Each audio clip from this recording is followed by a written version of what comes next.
Maybe the history of the place I could bring some illumination. This is Dr. Jack Horner. Now, Jack was a technical advisor in the 1991 movie Jurassic Park. He was doing an archaeological dig when they found... The scientific world is still reeling from the discovery of actual Tyrannosaurus rex cells and soft tissue unearthed last week at a Montana excavation site. Now, since that first discovery of actual soft tissue inside T-Rex bones, I've heard many commentators suggest that to get the date of extremely alive-looking soft tissue, like this actual image of T-Rex soft tissue on the screen right here, you don't want to actually test the meaty-looking dinosaur tissue itself. That would be a big no-no.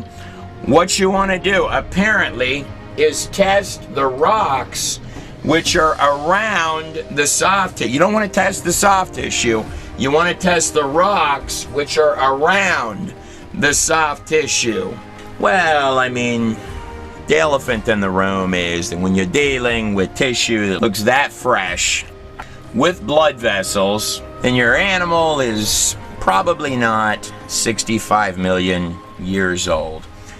Here's how long living tissue lasts, and somewhere 3 or 4 football fields that way is 65 million years. You know, Mary, when I was reading about this story, I was amazed that in some of the capillaries, when you went to pull them, they snapped right back. Are you amazed at the quality of these remains? Absolutely. 70 million years old, huh? It's just doesn't seem possible. But yes, you can actually take the vessels, and they do have internal components, and so you can take a probe and kind of squeeze those things out into solution, and the vessels are fine. It's just, I can't explain it, to be honest. Very cool. I have a lot of respect for Jack Horner. Let me put this in perspective for you. This man here on the screen released a discovery that he made which disagrees with many of his own conjectures about dinosaurs. You got to admit, though, Jack, despite all of the agendas or voices that may be out there concerning fossils, it's almost like somebody placed the bigger thing right in the palm of your hand. But in truth, it's not just the old T-Rex that soft tissue is being discovered inside of. For example, this 70 million year old mosasaur tissue found. Or perhaps this claimed 80 million year old hadrosaur on the screen right here.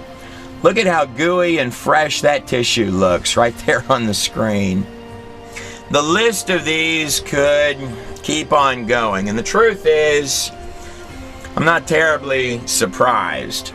The word dinosaur or dinosauria, meaning terrible lizard, did not exist until 1841.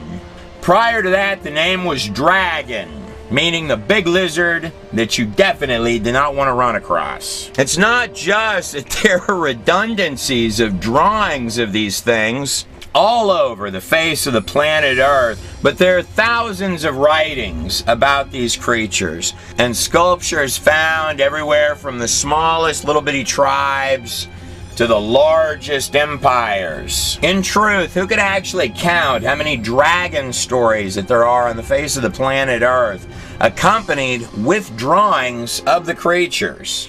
In fact, the old science book Historia Animalium claims that in the 1500s, dragons, dinosaurs, were extremely rare, but were still existent at that time. You couldn't make this stuff up. Alexander the Great wrote about dinosaur dragons in India.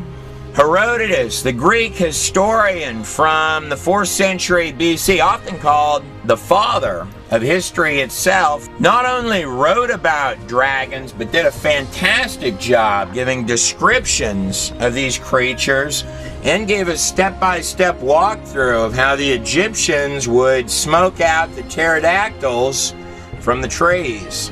Aristotle, Greek philosopher from the 3rd century BC, also gave eyewitness accounts to these large reptile creatures, dragons, as well as descriptions of the flying lizard similar to the thunderbird or pterodactyl head found at the top of Indian prayer sticks. Marco Polo, the explorer from the 12th to 13th century AD, gave incredible accounts about large dragon beasts in the chronicles and records of his journeys.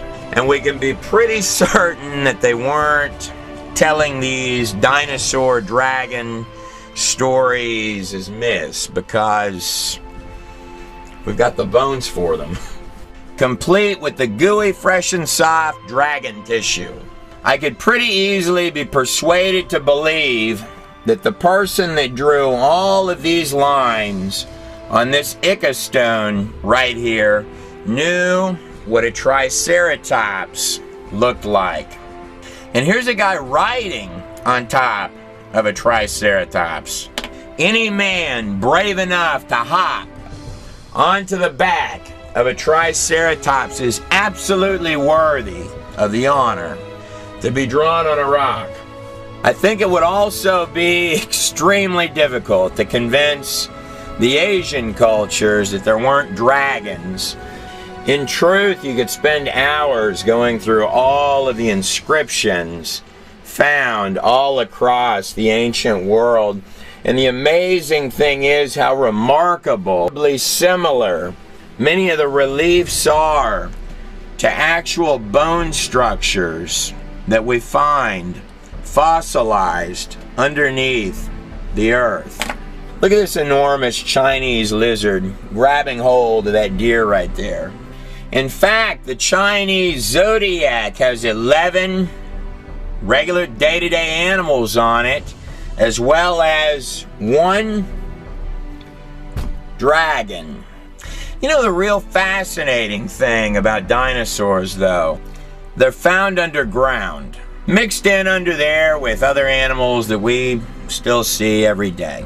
So if I've got a real big animal that's on top of the ground and it dies, how does it get buried underneath the earth?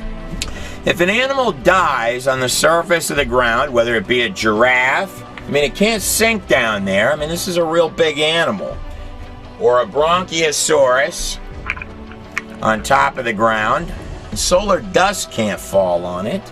How does something this size get down there? These enormous animals are commonly found in mass underground dinosaur graveyards, literal mass burials, as if the creatures were hurting and whatever happened all at once, fast and unexpected. If it dies on the surface, it's just going to decompose and other things are going to come along and eat it. It's definitely not going to sink down under the earth, become compressed, and turn into a fossil on its own. Now, it is true that liquefaction would do that. I mean, it would throw all sorts of stuff underneath the ground, including your fossilized fish, your dinosaurs, and all of these big animals. And that would even divvy up your strata if you had water that was pumping around and loosening up the sediments of the ground, and then you'd get your layers. But for that to happen, you would need an awful lot of water. And these guys here would settle in to those different strata, pumping around on the surface of the ground. This increasing pressure in the subterranean water steadily stretched the crust as a balloon stretches when the pressure inside increases. Failure in the crust began as a microscopic crack that grew in both directions at almost 3 miles per second. The crack, following the path of least resistance, encircled the globe in about 2 hours. As the crack raced around the Earth, the overlying rock crust opened up like a rip in a tightly stretched claw. So the water exploded violently out of the rupture. The 12 stone tablets of the Epic of Gilgamesh, the oldest written epic in the world. The actual records of the king of Uruk, believed to be one of the oldest settlements following the global flood, which is one of the focal points of the entire document. Some of the water jetting high above the cold stratosphere froze into supercooled ice crystals and produced some massive ice dumps, burying, suffocating, and instantly freezing many animals, including the frozen mammoths of Siberia and Alaska. This is a Sumerian king's list, which not only tells us about a worldwide global flood, but also gives us a helpful hand with maybe the date. The supersonic fountains eroded the crumbling rock on both sides of the widening crack. This produced huge volumes of sediments that settled through the floodwaters, trapping and burying plants and animals, forming the fossil record. Eventually, the crack became so wide that the newly exposed floor of the subterranean chamber sprung upward, giving birth to the mid-oceanic ridge that wraps around the Earth like the seam of a baseball. The continental plates, with lubricating water still beneath them, slid downhill away from the rising mid-Atlantic ridge. After the massive, slowly accelerating continental plates reached speeds of approximately 40 to 50 miles per hour, they ran into resistances, and like a runaway crashing train, they compressed, crushed, buckled, and thickened, rising out of the floodwaters. This is why the major mountains are generally parallel to the oceanic ridges from which they slid. Today's major mountains were all pushed up in hours. There are 277 flood stories from cultures around the globe. Some will argue that number's more like 2,000. But any way you cut it, there are a lot of flood stories, including a man and his 3 sons and their wives surviving a global flood on a boat. There's only one text on the face of the planet Earth that gives the measurements of that vessel. That would most definitely be the Hebrew text of the book of Genesis.